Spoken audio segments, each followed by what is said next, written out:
Hi everybody, welcome to Child Development 190. We are in week 8. We are in chapter 8 of our text. I have a few slides I want to show you. Again, these are the slides that came with our textbook, so it's not anything I created personally, but I want to talk through a few of these things just to get your mind going a little bit this week, hopefully to push you to start some reflection, thinking about your own personal, professional practices, and then going from there. So we'll go ahead and get started. Let me just change my screen a little bit here. Okay, 1 second.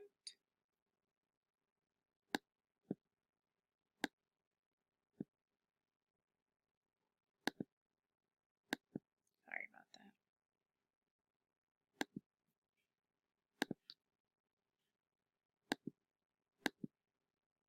All right, well, it's not quite working the way I was hoping, but that's okay.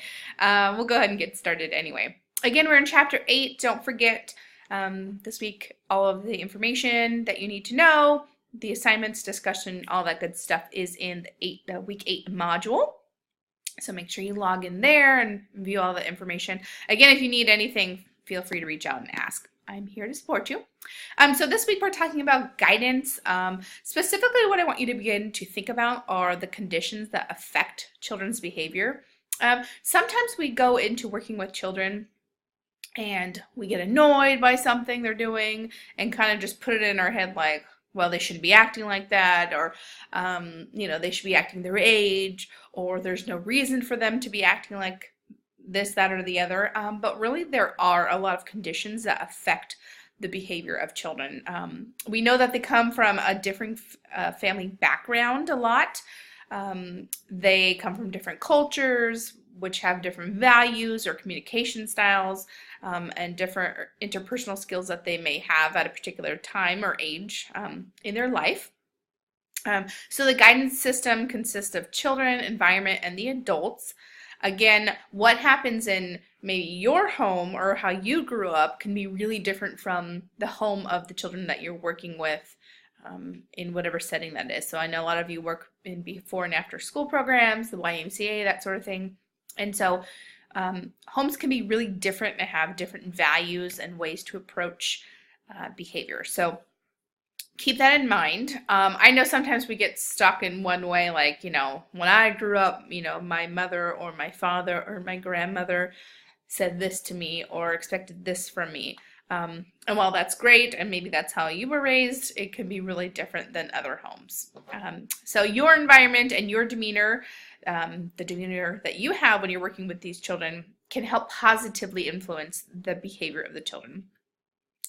There are times when we can be really cheery, really set out to have a lot of fun, and children are in a bad mood, or they're just not complying with what we're doing, and that happens sometimes, and sometimes you just really can't do much about it. So, of course, you always want to maintain health and safety, but sometimes we set out to do so many great things in a particular day, and the children just aren't flowing quite. So when you have a chance, make sure you look in chapter 8 of the text, which talks more about the guidance system, so the children, the environment, the adults. I think that will be really helpful to you as you continue either in your current career or if you're hoping to get into this field. It will give you some good insight and some really practical applications that you can apply either now or in the future. There's a lot of theory behind guidance techniques, so we'll talk a little bit about that in our discussion this week, actually. And then I also want you to kind of think back to the theories that we've already covered in the course. And also, if you were in Child Development 180, we talked a lot about theory as well. There are effective child guidance techniques. So later this week, I'm actually going to share a link for you to look at in the announcements, and it will get pushed out to your messaging system as well, but take a look at that. As well, if you have some time, I would encourage you to do a quick Google search on child guidance or guidance techniques for school-age children. I think you'll find some interesting things. I would say overall in the field, we kind of have a set standard or set way to do things. I will tell you there is a little bit of controversy around different methods that some centers or schools or families use. So even when I did a quick search for some videos on YouTube, I watched a couple of them where maybe I felt like the staff member or the teacher was maybe a little too rough or too forward or too quick in trying to get the children to comply or get on board with what was happening in the classroom or outside. So very interesting. I think you can watch some of these videos and kind of reflect on kind of what your personal beliefs are and kind of compare that to your work with children now and how you were raised. I think it's very interesting. So we'll talk more about that this week in our discussion, but you'll want to look at the child guidance techniques this week, more in Chapter 8, so stating expectations of desired behaviors, modeling and instructing, teaching problem solving, and conflict resolution strategies. So all great things. I will tell you personally, I have learned a lot just working with children, and I have come in and tried to let it be a little free flow, and that works sometimes and sometimes not so much. I've also come into working with children and tried to have like a set strategy or set of rules, let's say, and sometimes being a little more on the tough or strict side didn't work as well. So you kind of have to find that balance, and sometimes that really depends on the children that you're working with as well.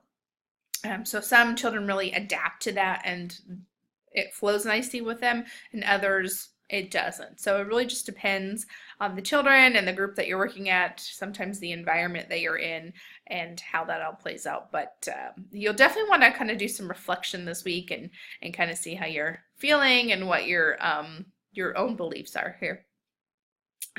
So more in the book about reinforcing, rewarding, and punishing, cognitive modification strategies, setting and enforcing limits, so natural and logical consequences, and involving the parents or involving the families, as I like to say.